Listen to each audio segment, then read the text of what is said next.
ألا يا أهل الظفرة تراها البرى مردود، وعدنا في بينونة ليا دارة الحياة، تقدم لها صبيان ورث الوفا والجود، من عيال بن ثاني عريبه مجانيه.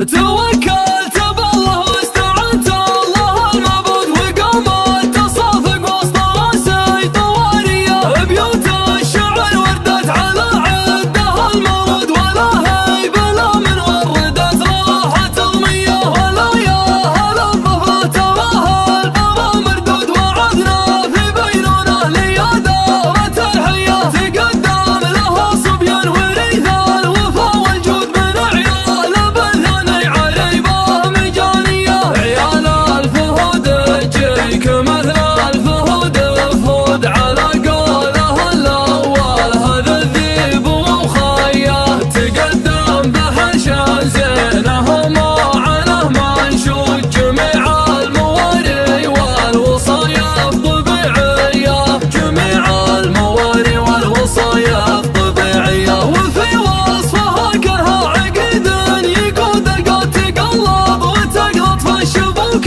الشماليه، ليا جت معه الخمس مكنها مفروض تفوق بطول عرض وزنه الهيه. توكلت بالله واستعنت الله المعبود، وقامت تصافق وسط راسي طواريه، بيوت الشعر وردت على عدها المورود، ولا هيب لا من وردت راحت الميه.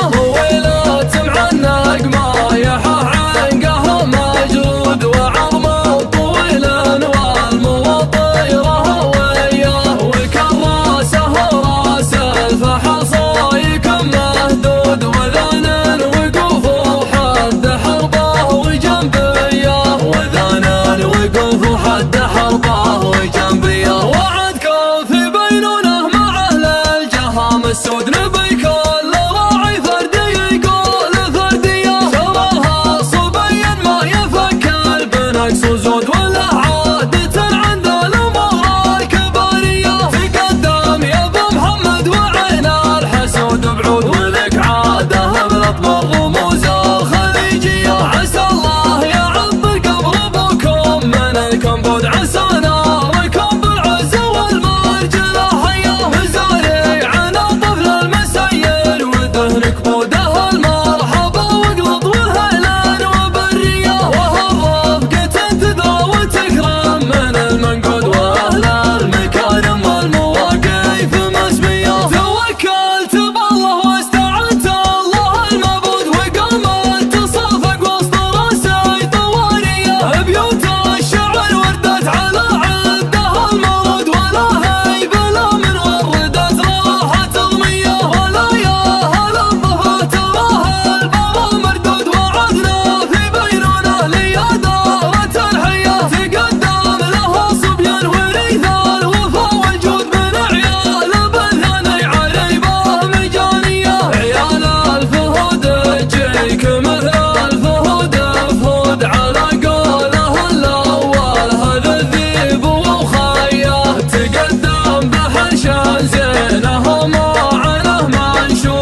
اسود